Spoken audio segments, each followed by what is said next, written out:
Hola, ¿cómo estás? ¿Cómo te ha ido en la clase número 4? Bueno, y ahora vamos a entrar en la clase número 5 y vamos a ver una serie de ordenanzas, decretos municipales y resoluciones que sacó la Dirección de Planeamiento y Desarrollo Urbano aprobando los planes de ordenamiento territorial o las zonificaciones preventivas. Te quiero hacer una propuesta, te tengo una sorpresa. Como esto se trata de territorio, es oportuno que les preguntemos a un geógrafo qué es desde la geografía el ordenamiento territorial. ¿Cómo lo ven desde esa disciplina? Porque los arquitectos lo vemos desde otro lugar.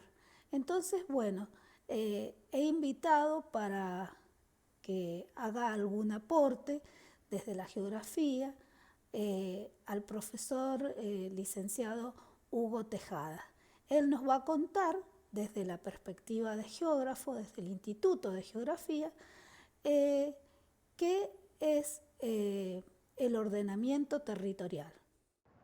La ordenación del territorio se puede definir en líneas generales como el hecho de identificar, distribuir, organizar y regular las actividades humanas en un territorio de acuerdo con ciertos criterios y prioridades.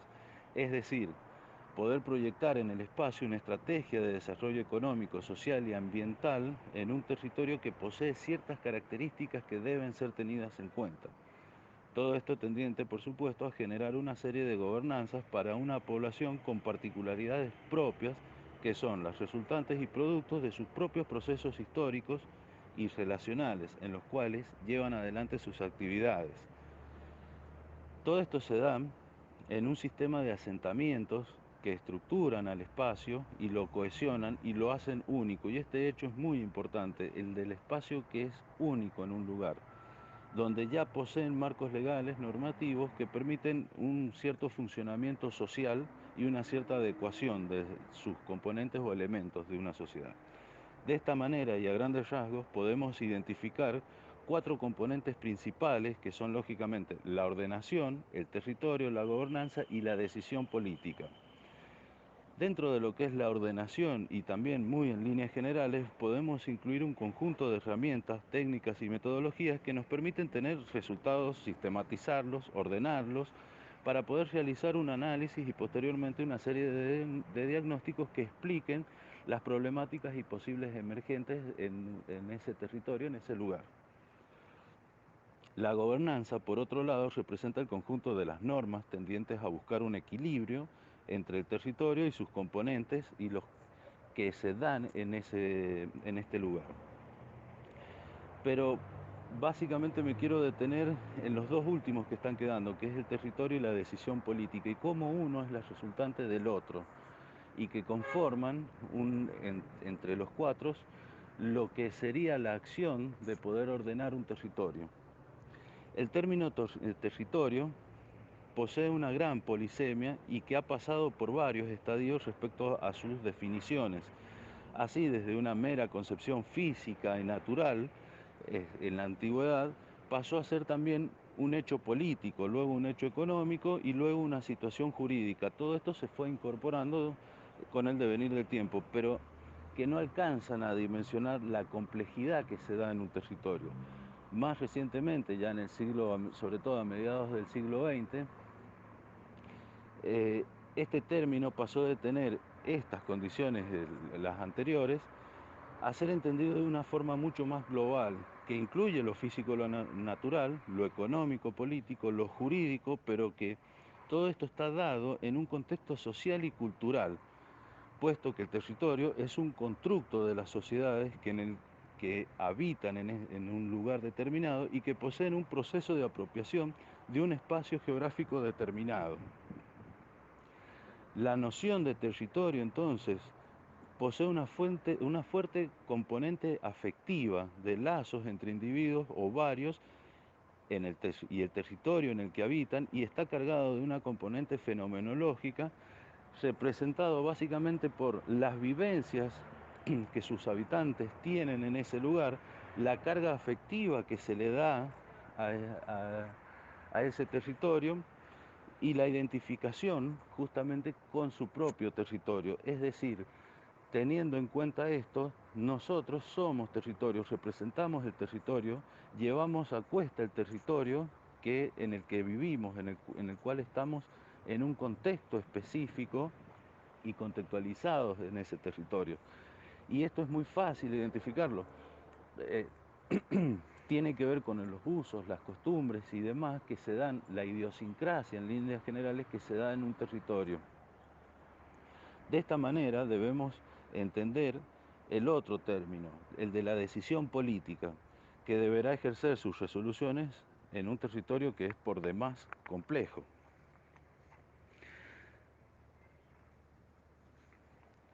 Visto desde esta perspectiva, el ordenamiento emana desde los habitantes de un territorio y no puede ser una fórmula repetitiva que pueda ser aplicada o replicada, sino muy por el contrario, lo que puede haber funcionado en un lugar no necesariamente lo hará en otro.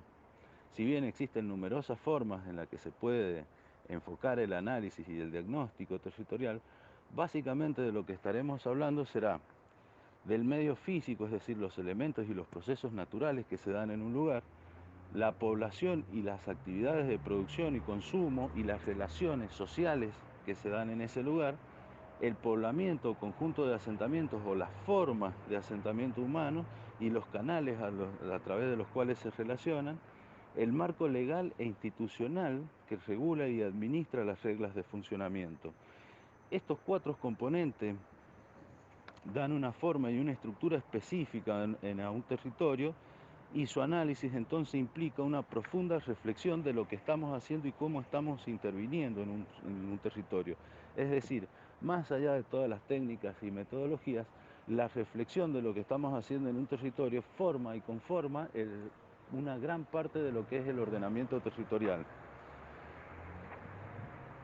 Si lo entendemos a todo esto como un producto, es decir, como una multiplicación y a cada uno de esas componentes o grandes componentes les damos el valor de uno, es decir, a la ordenación, al territorio, la gobernanza y la decisión política, cada uno de estos elementos posee un valor de uno y lo multiplicamos, vamos a tener como resultado un resultado de uno, un resultado positivo.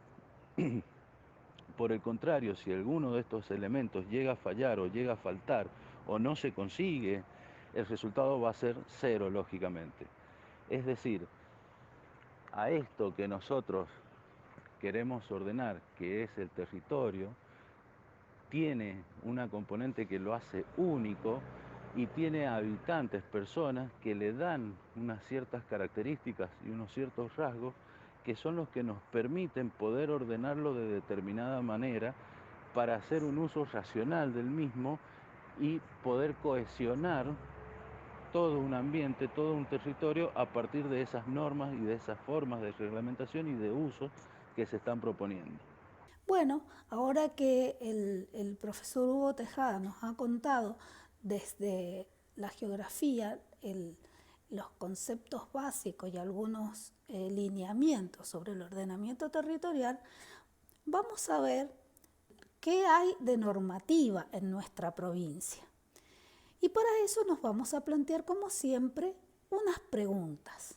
¿Hay ordenanzas municipales que regulen el crecimiento urbano?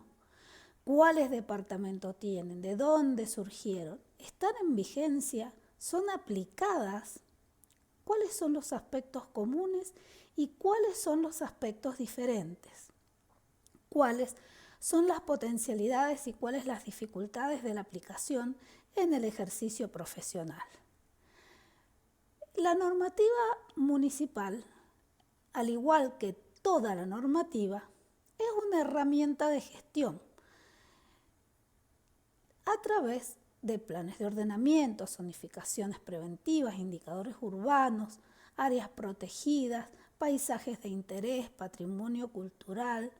Las ordenanzas municipales regulan los tres aspectos que ya habíamos visto de la arquitectura, el urbanismo y el suelo en un departamento. ¿Cuáles son? El uso, la ocupación y la subdivisión del suelo. Eso ya lo veníamos viendo.